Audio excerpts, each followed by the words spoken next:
All right, welcome into the No House Advantage NBA Strategy Show. It's deja vu all over again. Myself and Terry here breaking down the NBA slate. I feel like we just did this, did we not?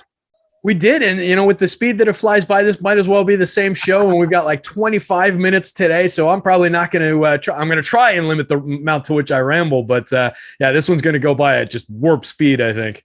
Absolutely. Look, if you're rambling about No House Advantage in place, that's fine. I'll do my best to not bring up Dexter or anything else on TV or any of the movies behind you, my friend. So let's look at this. And again, we always maintain here that we have all of this free for you on site. Everything we have for No House Advantage is free for you. We have optimal lineups as well. So even if you're just looking at the over-unders, which we will do and really give you the best plays based on percentage points, you even have the optimal lineup that will come up and be refreshed a little bit later in the day, which is essentially just telling you what to play. So everything is available on site, Terry, is the key here takeaway. Yeah, we like to make it really easy for you guys to win money on these sites, on these prop-based sites. You hit the betting link, you can put them together yourself. You hit the optimal lineups page or the No House projections, and it's all laid out for you specific to No House's lines and puts Alex's projection right next to it, gives you our winning percentage, our probability of hitting the over or the under. It couldn't be easier to just pick and choose these on your own. But in addition to that, like Eytan was just saying, we've got an entire page where we're stringing together from top to bottom. It's 25 or so lineup per page, and you can scroll in a few different pages. And just from start to finish, we're giving you in order the most optimal to the least optimal versions of these lineups. So even if you're thinking of it from a perspective, all right, maybe I don't want to get in there and duplicate the exact same lineup. Like if you and I were both to do it, we don't want to necessarily book that same top lineup. But if you jump over a couple pages, go 2 pages in and start from there. And you're still grabbing extremely high-end lineups that are optimal. You can make some changes based on what we see on the board. But you start there, and you're already differentiating yourself from other people in the field while still playing highly optimal choices. So just make it really simple. Yes, absolutely. And let's do that. Let's keep it as simple as possible here with all of our projections here. Sorry for this man here. Oh, no, please. Three-man booth today. That's cool. Well, yeah, but a 3-man booth, you got to know your role. Like you can't step over people, right? I need to let you breathe and make a point. I can't jump on you. And here he is trying to take over the show. Hey, he's got something to say. He might have an important thing to point out about, like maybe he's trying to let us know that Heat game got scrapped. Yes, let's talk about that. We have Jimmy Butler, right? That was a big play for a lot of people earlier in the day. Heat game scratch. So let's look at where we have our own projections here. We can sort. I always love sorting with you specifically on the overs, right? Because it's always more fun to do that from an over standpoint. So let's do that. Let's start. And again, keep in mind, as Terry said, games are canceled. Guys are scratched. Anthony Davis is up there. McCollum's up there. They're not going to play. So don't play any of them. The real start in all of this looks to be Jalen Brunson going heavily over his assists compared to what No House Advantage has and the actual projection. Yeah, absolutely. We get another situation with Jalen out there picking up the slack for Dallas. Just taking a look at the board, it looks like his assist rate stays relatively consistent. Excuse me. I didn't actually succeed in taking Luka off the court there. So let me try and execute that here real quick. While that's loading up, we will talk it through. But yeah, no Luka. All right, here we go. No Luka. Jalen Brunson's assist percentage for the year jumps from 28.8 to 36.8. So we get a nice uptick. We know he's going to be on the court for significant run as well. He averages 30.5 minutes per game for the season, and he's posting a 5.5 assist average in all circumstances. Tonight, we've got him projected for 36 minutes with that uptick in assist percentage in mind. We've got him projected at more than double the line, the 3.5 line for assists. That seems like a no-brainer. It's a 99.5%er. I guess the boss didn't want to round it off to the 100% there. I'd be pretty comfortable in saying that is an absolute smash spot lock of a play for Jalen Brunson to cruise past 3.5 assists in this situation.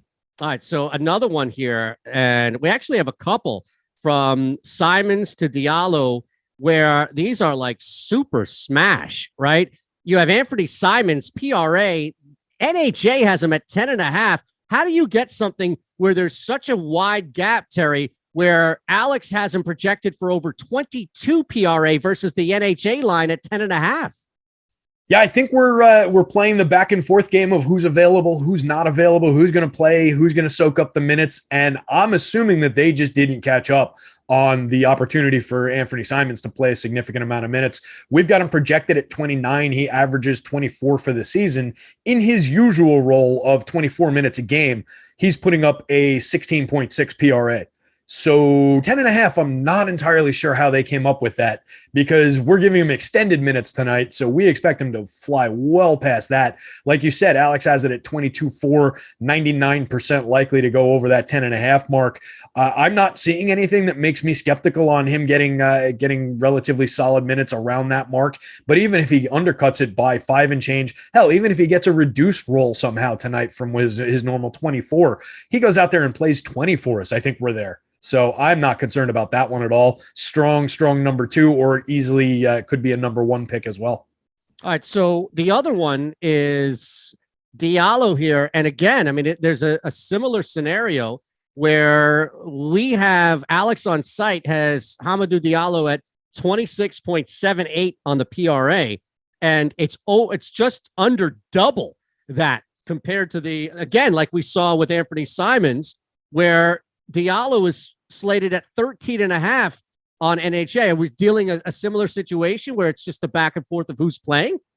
Yeah, very similar situation. Diallo should be in the starting lineup again for Detroit. Over the last 4 games, he's averaged 34.25 minutes, including a 39-minute outing the last time out. So that's another one where it just seems like they haven't put the line right. They're not expecting him to play anywhere near the amount of minutes that we have.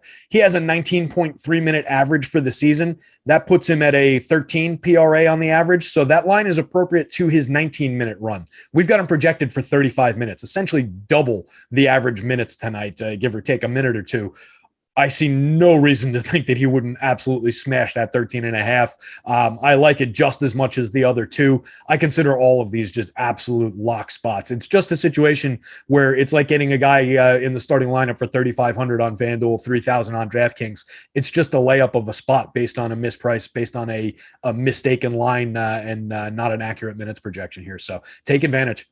So much of this too is just contingent on who's out there, who's playing. And it's not always the benefit we have where we know Miami, right? That game canceled ahead of time. We may see this thing, or, player being out, probably the better way to put it. So definitely keep an eye on that. And, we have Odds Shopper for sure. That's going to update plays and projections, as well as right down to our own projections here for NHA once they get fully updated. But we really have a choice. If you look at Brunson, Simons, Diallo, the 3 that we've mentioned, you really can't go wrong. I mean, the lowest play here would be like Simons or Diallo's, all 3 of them, their points. And those are like 93 to 95. So while the percentage is definitely going to be higher for Jalen Brunson assists, is there another play for Brunson, Diallo, and Simons? Let's look at these 3 to make sure that we haven't overlooked maybe one that you like better, even if the percentage point is 1 to 2 points less of it hitting the over. So I love the Brunson assists, just the bare assists up top. I think that's such a no-brainer just because of what he's averaging and how low that line is and the opportunity that's on the table for him.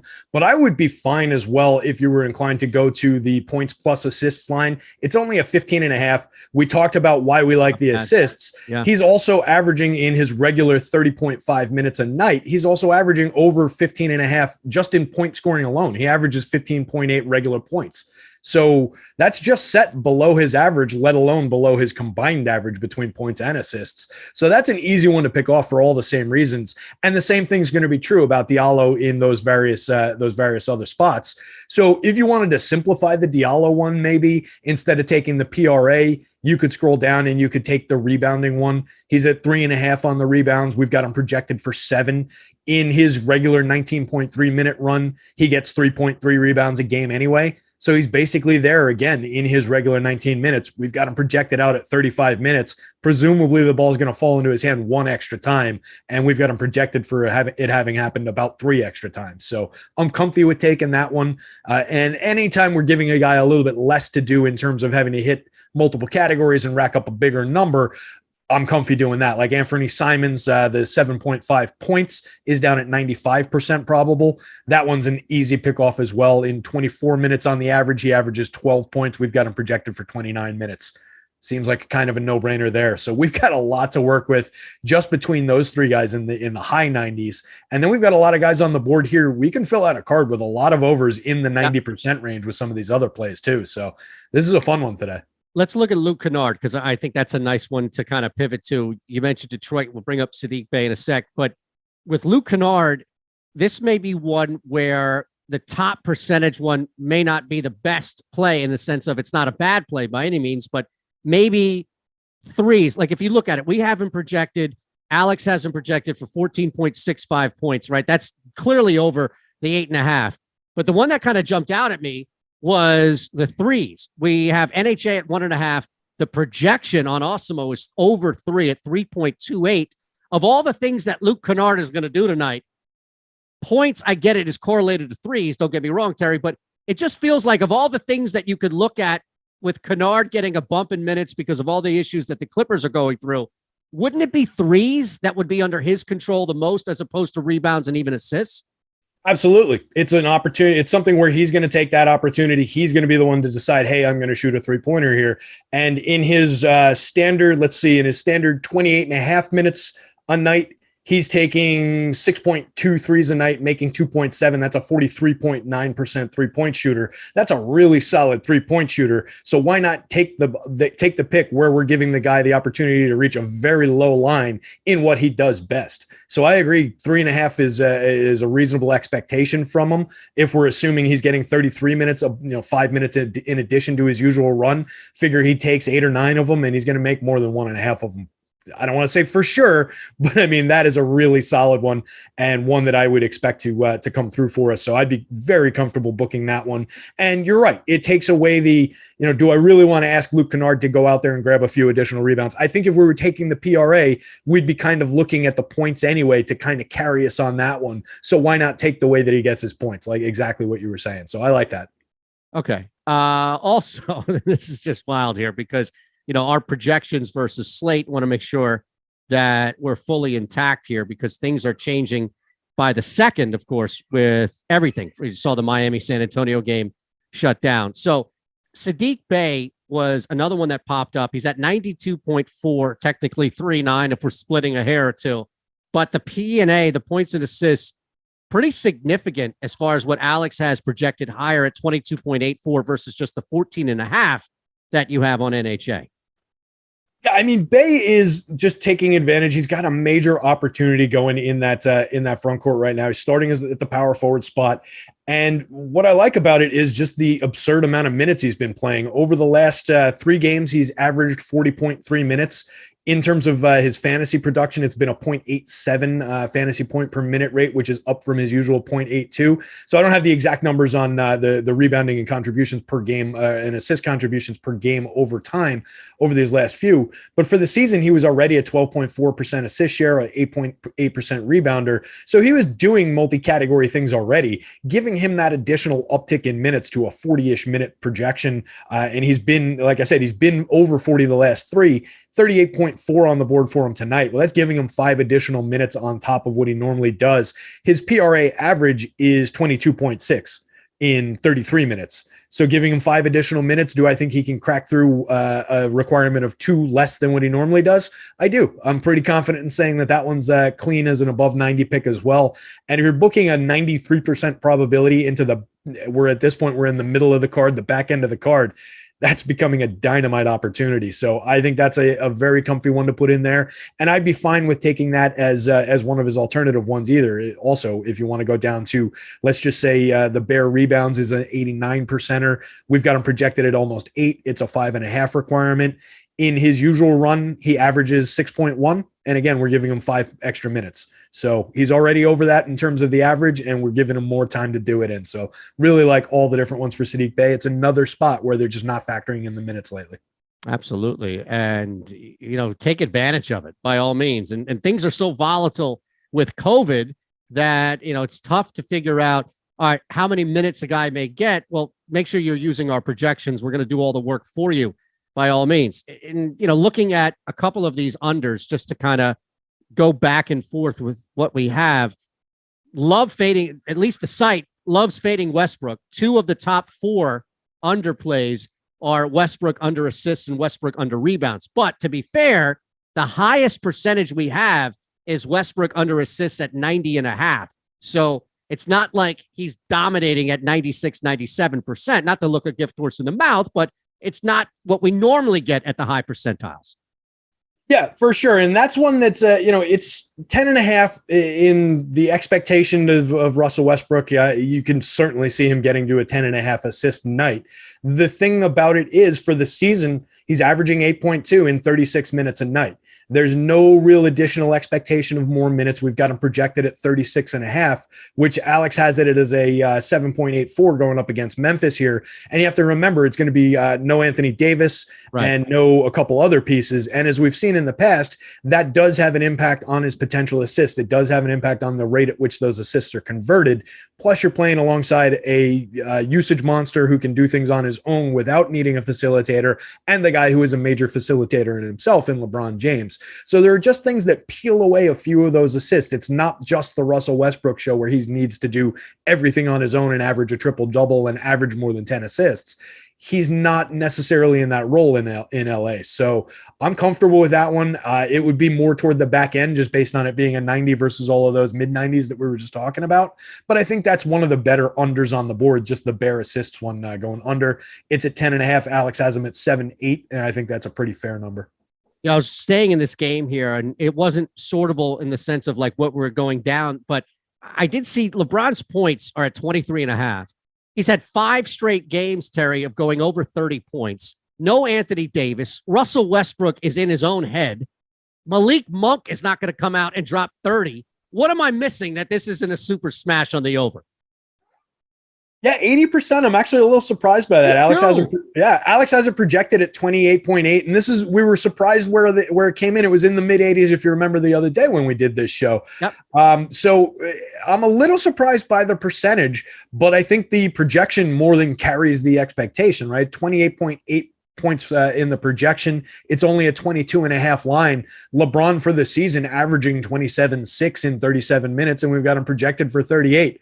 That all adds up to taking, the best player of his generation in this spot to cruise through 22.5. If LeBron went out and only scored 23 points tonight, we're there. And I think that would be probably a pretty disappointing night for him in general for, what he does on the court. So I'm comfy taking that one. I wouldn't mind it as a back end card. If you want to finish a card off with LeBron at 80% to crack through 22.5 points, I'll do that every time. I have no issues with that. Real quick, just to follow up on that, is it worth it to look at the PR or the PA, knowing that it's still under that 30, and you're most likely going to get 95% of the work done with points already? And maybe that makes up for a 24 or 25 point night where you still would sweat out the points, but 5 to 6 rebounds, a couple of assists, and you're crushing that 29.5 for either. Definitely fair to think about that. Yeah, that's not a bad call. On the average, he's at a 34.6 points plus rebounds. And like you said, our points projection at 28.86 gets him to the 28.5 requirement already. So if we're expecting him to grab 1 rebound on top of the projection that we've got for him, which I think is fair with a guy averaging 7 rebounds a game, then yeah, that one makes a ton of sense. It's at 85%. So maybe that is the way we go. Ignore the bare points and pick up the extra probability on him grabbing a few additional rebounds. And like you said, the rebounding potential, his capability around rebounding could round off a night where he only goes for, say he goes under by a half a point and only puts up 22 points. We're still picking that up by the rebounding average, and we're still getting over that 28.5. So I like that. All right, so we keep going back and forth. The unders aren't giving us a ton here from a high percentage standpoint, unless you see something that you really like. And nobody knows your team better than you, both you specifically, Terry, and collectively out there, right? That's why you should always be betting on your own squad, etc. Anything with Alec Burks, he's the other guy that's popping up as a heavy under here. Yeah, well, friendly advice for Knicks fans out there, fellow Knicks fans, is ignore what Eytan just said and do not bet on our own team. Well, you can fade your own team. Hey, if you're talking unders, now you're talking about the right That's all. team. So Alec Burks, he's a bit interesting, right? The last two games didn't get the starting nod despite the depleted Knicks everything, really. It's a lot of guys in and out of the COVID protocols, but we saw some guys coming back. I saw 16 minutes the last time, 18 minutes the game before that after going 36, 41, 41 before that. Tibbs does love the guy. And Tibbs is a hot hand kind of a coach. If somebody's out there, especially on the offensive side of the ball, who is a guy who can play two-way and plays hard for Tibbs and is one of his guys, he's very willing to give those guys additional run in a game where they come out hot-handed. So I'd be a little bit concerned about it from that perspective of just, hey, if Burks, even in second unit run, if through the first half he's got a nice night going, Tibbs is very likely to just throw him additional second half minutes at the expense of somebody else. So that would be my only concern there. But projection-wise, Alex has him at a 20.9 and has him going at 14.69 on the PRA, and the line's 18.5. In 26.9 minutes a night, he's averaging a 17.8. So in his normal run of about 27 minutes, which is 7 more than we've got him projected for, kind of the inverse of what we were talking about with the other guys, he's not reaching that line. So I think the line is projected and set up for him as a starter versus him coming off the bench. So it would just be that concern about him playing well. But if he's playing well, he's probably going to cruise through that line anyway. So we can't really sweat that too much. I say go with the probabilities, go with Alex's numbers, and we can book that one in as with medium confidence. So we do have a couple of things updated here, and one of them is Kemba Walker, and that kind of feeds into what you were laying out with Burks and the Knicks backcourt. We have him at 88%, the highest, at least, percentage play you can have on Walker for his PRA, 18.5 versus 25.24. So, again, we defer to you, Mr. Knicks, with Kemba. Yeah, Kemba's been playing well. I'm just trying to find him on the list here. That might have been an update I haven't gotten yet. Just updated. So all right. Just refresh it over. Now we have a couple of guys out. Karras now comes at the top. Levert at 88.5 with his P&A, but just going on that same vein of the Knicks in the backcourt, I saw Walker updated as well. Yep. So I'm just resorting that. So that was on the over for Kemba. Yes, sir. Got it. Yeah, he's Tibbs banished him. He went and thought about his life, I guess, and came back with a hot hand, right? That's what we've seen out of Kemba in recent games. So if the percentages from Alex are carrying that one, and apologies for the clunky analysis, I just don't have it all together on my board. All good. This is all flying on the fly here, my friend. Flowing on the fly is what I meant to say. So flowing on the fly, love it. Yes. So yeah, the PRA set at 18.5. Alex's projection is at 25.24, and like you said, that vaults him up to an 88%er here. So there's a pretty strong probability that one's coming through as well. So I like going with that one. And you're dealing with a bit of a hot hand situation, but it's not like Kemba can't get that done in just a limited run if he's playing just okay. He's got a 21.4 average PRA in 27.6 minutes a night. We had him projected earlier at 30.9 minutes for tonight. I can't imagine that went downward with that uptick in the probability marks. So seems like a strong play. Seems like an easy one to pick off there in terms of any of the different Kemba props here. Any final thoughts? Levert has bumped up from points and assists to even PRA. Any final thoughts on getting to Karras Levert in the high 80s? If he moved up, I haven't seen it, but maybe did we get the Brogdon news? Because Brogdon's was listed as a game time decision last I saw. So that would just give Karras Levert a little bit more to do in that starting unit. So I would imagine that's where that one's coming from. I still have Brogdon up here, but I think that this is built in.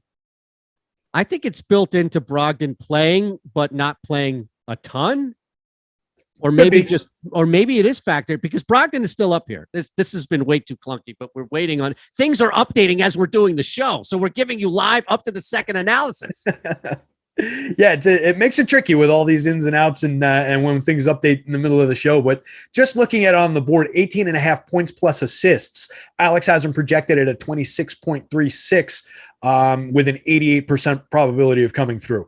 That one seems pretty stable to me. Let me see if I can jump over here real quick to the different board. I'll go back to the DFS side because LeVert wasn't actually listed on the initial NHA that I downloaded here. So we're talking about a guy with a 51.6% true shooting percentage, 20.2% assist rate on the season. He's a guy who contributes in those two categories on the whole. We've got him projected at a 35.5 minute night.